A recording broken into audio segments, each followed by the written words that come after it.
യേശു തമ്പുരാനെ, ആട്ടിൻകൂട്ടം തെറ്റിപ്പോയവൻ ഞാൻ, ഏകനായി ഭൂമിയിൽ.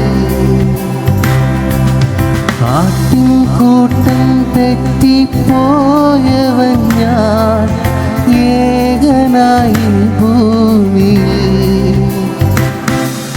നല്ലിടയനായ യേശു എന്നെയും തേടി വന്നു. നല്ലിടയനായ യേശു എന്നെയും തേടി വന്നു. യേശുവിനെ പോലെയാകാം പ്രതിദിന പ്രഭാത ധ്യാനത്തിലേക്ക് ഏവർക്കും സ്വാഗതം. കർത്താവിൽ പ്രിയരെ, മത ആവേശവും ശബ്ദവും വിശ്വാസത്തിൻ്റെ തെളിവല്ല. സത്യവേദ പുസ്തകം ഇപ്രകാരം 1 കൊരിന്ത്യർക്ക് ലേഖനം അതിൻ്റെ 14-ാം അധ്യായം 18-19 ഇപ്രകാരം പറയുന്നു: നിങ്ങളെല്ലാവരിലും അധികം ഞാൻ അന്യഭാഷകളിൽ സംസാരിക്കുന്നത് കൊണ്ട് ഞാൻ ദൈവത്തെ സ്തുതിക്കുന്നു.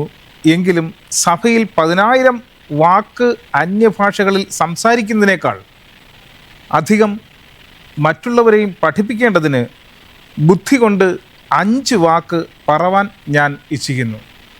പ്രിയരെ, സമ്പൂർണമായ അച്ചടക്കവും ചിട്ടയുമുള്ള സംഘാടനവുമുള്ളതായ സഭയാണ് ശബത് ആചരണക്കാരിൽ ഉള്ളത്.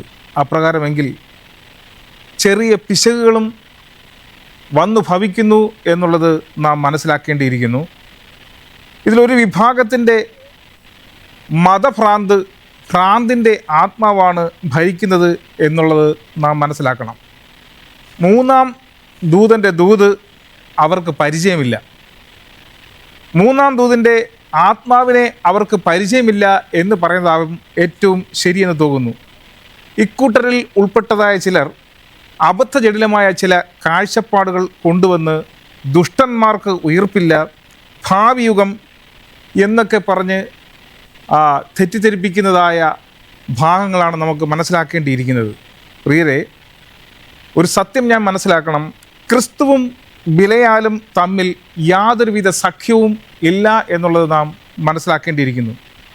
ദുഷ്ടന്മാർക്ക് പുനരുത്ഥാനം ഇല്ല എന്ന്, അതുപോലെ തന്നെ ഭാവിയുഗ ചിന്തയും ഒക്കെ കടുത്ത പിശകുകളാണെന്നുള്ളത് മനസ്സിലാക്കാതെ പോകുന്നു എന്നുള്ളതാണ് മറ്റൊരു സത്യം. സാത്താൻ അന്ത്യകാല വിപരീത ഉപദേശകരുടെ ഇടയിൽ ഇങ്ങനെയൊക്കെ പ്രവർത്തിച്ച് കൊണ്ടിരിക്കുന്നത് എന്താണ് നാം ചിന്തിച്ച് മനസ്സിലാക്കേണ്ടിയിരിക്കുന്നു. ഇനി മറ്റൊരു കൂട്ടരാകട്ടെ, അവർ ചില അഭ്യാസങ്ങളും ചില അനുഷ്ഠാനങ്ങളും കൊണ്ട് അതവർക്ക് ദൈവം നൽകിയിരിക്കുന്ന വരങ്ങൾ എന്ന് തെറ്റിദ്ധരിപ്പിച്ചുകൊണ്ട് അർത്ഥമില്ലാത്ത ചില അബദ്ധ ശബ്ദ ചിലപ്പുകൾ കൊണ്ട് സഭയെ തെറ്റിദ്ധരിപ്പിക്കുന്നതായ ഒരു കാഴ്ചപ്പാടും ഇന്നുണ്ട്. അവർ അജ്ഞാത ഭാഷ എന്ന് വിളിക്കുന്നു അതിനെ.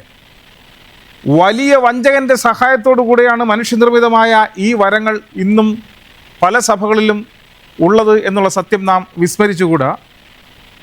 മത ആവേശം, മതഭ്രാന്ത്, വ്യാജ ആവേശം, വ്യാജ അന്യഭാഷയുടെ സംസാരം, ശബ്ദ അഭ്യാസങ്ങൾ എന്നിവയൊക്കെ ദൈവം സഭയിൽ വെച്ചിരിക്കുന്ന വരങ്ങളാണെന്ന് അവർ കരുതുകയും അത് ദുഷ്പ്രചരണം നടത്തുകയും ചെയ്യുന്നു. എന്നാലോ സത്യവേദ പുസ്തകം വ്യക്തമായിട്ട് പറയുന്നു, മത്തായി എഴുതിയ സുവിശേഷം അതിൻ്റെ 7-ാം അധ്യായം അതിൻ്റെ 20-ാമത് വാക്യം: അവരുടെ ഫലത്താൽ നിങ്ങൾ അവരെ തിരിച്ചറിയും. ദൈവമക്കളുടേതായ ഫലം എപ്രകാരമാണ് പുറപ്പെടുവിക്കേണ്ടതെന്ന് നാം മനസ്സിലാക്കേണ്ടിയിരിക്കുന്നു.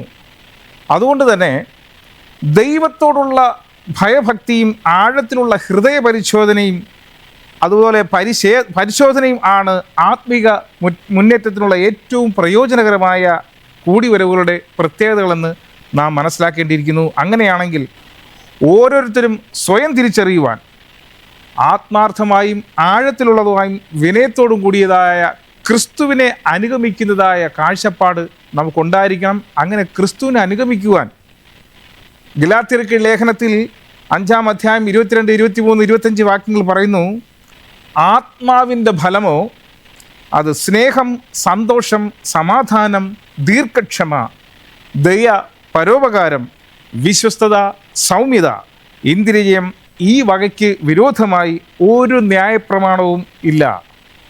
അതിൻ്റെ 25ാമത് വാക്യത്തിൽ പ്രത്യേകമായി പറയുന്നു, ആത്മാവിനാൽ നാം ജീവിക്കുന്നുവെങ്കിൽ ആത്മാവിനെ അനുസരിച്ച് നടക്കുകയും ചെയ്യുക എന്നുള്ളത്. അങ്ങനെയാണെങ്കിൽ പരിശുദ്ധാത്മാവിനെ അനുഗമിക്കുവാൻ, പരിശുദ്ധാത്മാവിൻ്റെ വരം പ്രാപിച്ചവരായി യഥാർത്ഥത്തിൽ സത്യസഭയോട് ചേർന്ന് നിൽക്കുവാനുള്ളതായ കൃപാവരം സർവശക്തനായ ദൈവം നമുക്ക് തരേണ്ടതിന് ഇപ്രകാരം വെളിപ്പാടിൻ്റെ പുസ്തകത്തിൽ പറയുന്നു. നാം ഒരിക്കലും ഇവിടെ പറയുന്നു, അവരുടെ ദണ്ഡനത്തിൻ്റെ പുക എന്നേക്കും പൊങ്ങും. മൃഗത്തെയും അതിൻ്റെ പ്രതിമയെയും നമസ്കരിക്കുന്നവർക്കും അതിൻ്റെ പേരിൽ മുദ്രയേൽക്കുന്ന ഏവനും രാവും പകലും ഒരു സ്വസ്ഥതയും ഉണ്ടാകയില്ല. വ്യാജസഭകൾക്ക് ഒരു സ്വസ്ഥതയും ഇല്ലാത്തതായ നാളുകളാണ് ഇപ്പോഴുള്ളത് എങ്കിൽ ദൈവകൽപ്പനയും യേശുവിനുള്ള വിശ്വാസവും കാത്തുകൊള്ളുന്ന വിശുദ്ധന്മാരുടെ സഹിഷ്ണുതയാണ് ഇവിടെ ആവശ്യം എന്നുള്ളത് നാം മാതൃകയായി കാണിച്ചു കൊടുക്കേണ്ടതും ആവശ്യമാകുന്നു. അങ്ങനെയെങ്കിൽ ആ മാതൃകാ ജീവിതം നയിപ്പാൻ സർവശക്തനായ ദൈവം ഇന്ന് പകൽക്കാലം നമുക്ക് ഏവർക്കും ദൈവത്തിൻ്റെ കൃപാവരങ്ങളെ നമുക്ക് തരുമാറാകട്ടെ എന്ന് മാത്രം ഞാൻ ആശംസിക്കുന്നു. നമുക്കൊരു നിമിഷം കണ്ണുകളടയ്ക്കാം, പ്രാർത്ഥിക്കാം. സർവ്വചരാചരങ്ങളുടെയും ഉടയവനും നിത്യനും നീതിമാനും വാഴ്ത്തപ്പെട്ട നല്ലവനുമായ ദൈവമേ, സത്യസഭയോട് ചേർന്നതുകൊണ്ട് വിശുദ്ധ ശബദുകളെ ആചരിപ്പാനുള്ളതായ കൃപാവരം നീ ഞങ്ങൾക്ക് തരുന്നതിനായി ഞങ്ങളങ്ങ് വാഴ്ത്തുന്നു, സ്തുതിക്കുന്നു, മഹത്വപ്പെടുന്നു. അനേകം പേർ ദൈവത്തിൽ അകന്നു പോകുന്നതായ ഈ കാലഘട്ടത്തിൽ ദൈവത്തോട് ചേർന്ന് നിന്നുകൊണ്ട്, ദൈവവേലയോടുള്ള ബന്ധത്തിൽ ചേർന്നതുകൊണ്ട് സത്യസന്ധമായി നിലനിൽക്കുവാനുള്ളതായ കൃപാവരം നീ അടിയങ്ങൾക്ക് തന്നിരിക്കാൻ ഞങ്ങളങ്ങ് വാഴ്ത്തുന്നു കർത്താവേ. ഈ തിരുവചനം കേട്ടതായ എല്ലാവരെയും സർവശക്തനാം ദൈവമേ നീ അനുഗ്രഹിക്കണം. ഇതൊരു അനുഗ്രഹിക്കപ്പെട്ട പകൽക്കാലമായിരിക്കട്ടെ. എൻ്റെ കൃപയാൽ നീ ഞങ്ങളെ കാത്തുകൊള്ളും, പരിപാലിക്കും, വഴി നടത്തും. സകലതും കർത്താവ് ഞങ്ങളുടെ സന്നിധിയിൽ താഴ്ത്തി പരമേൽപ്പിക്കുമ്പോൾ കൃപയോടെ പ്രാർത്ഥന കേൾക്കും സ്വർഗീയ നല്ല പിതാവേ. ആമേൻ.